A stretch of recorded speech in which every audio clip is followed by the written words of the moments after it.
ਬਿਸਮਿਲ੍ਲਾਹਿਰ ਰਹਿਮਾनिर रहीम। ਸੱਜਣੋ ਤੇ ਮਿੱਤਰੋ, ਪਾਕਿਸਤਾਨ ਦੀ ਬਰਬਾਦੀ ਦੀ ਕੋਈ ਇੱਕ ਵਜ੍ਹਾ ਨਹੀਂ।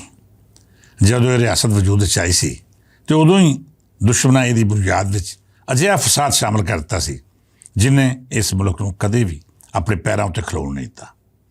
ਪਹਿਲਾਂ ਪੰਜਾਬ ਵੰਡ ਕੇ ਅਜਿਹਾ ਫੱਟ ਲਾਇਆ ਜਿਹਦੀਆਂ ਟੀਸਾਂ ਅੱਜ ਵੀ ਮੁਲਕ ਦੀ 62% ਆਬਾਦੀ ਦੀਆਂ ਅੱਖਾਂ 'ਚ ਲੱਗਦੀਆਂ ਨੇ। ਫਿਰ ਕਾਇਦ ਦੇ ਜਾਨ ਮਗਰੋਂ ਅਜਿਹਾ ਮਾਫੀਆ ਇਸ ਮੁਲਕ 'ਤੇ ਕਾਬਜ਼ ਹੋਇਆ ਜਿਹਨੇ ਲੁਕਾਈ ਦੇ ਮਫਾਦਾਂ ਨੂੰ ਹਮੇਸ਼ਾ ਆਪਣੀਆਂ ਲੋੜਾਂ ਦੀ ਸੂਲੀ ਉੱਤੇ ਟੰਗੀ ਰੱਖਿਆ। ਕਦੀ ਬੋਲੀ ਉੱਤੇ ਫਸਾਦ, ਕਦੇ ਵਸਾਇਲ ਉੱਤੇ ਕਬਜ਼ੇ ਦੀ ਜੰਗ ਤੇ ਕਦੀ ਕਿਸੇ ਕੌਮੀਅਤ ਨੂੰ ਮੰਦਾ ਬੋਲ ਕੇ ਰਿਆਸਤ ਦੀ ਜਿਹੜਾ ਕਮਜ਼ੋਰ ਬਣਾਉਣ ਦੀਆਂ ਸਾਜ਼ਿਸ਼ਾਂ। ਸਭ ਤੋਂ ਪਹਿਲਾਂ ਤਾਂ ਇਹ ਕਿ ਸੰਨ 73 ਤੀਕਰ ਅਸੀਂ ਇਹੀ ਤੈਅ ਨਹੀਂ ਕਰ ਸਕੇ ਕਿ ਇਸ ਮੁਲਕ ਨੇ ਕਿਹੜੇ ਨਿਜ਼ਾਮ ਦੇ ਤਹਿਤ ਅੱਗੇ ਵਧਣਾ ਹੈ। ਜਦ ਮੁਤਫਿਕਾ ਆਇਨ ਤਰਤੀਬ ਦਿੱਤਾ ਗਿਆ ਤੇ ਉਦੋਂ ਪੁਲਾਂ ਹੇਠੋਂ ਬਹੁਤ ਸਾਰਾ ਪਾਣੀ ਨਿਕਲ ਚੁੱਕਿਆ ਸੀ।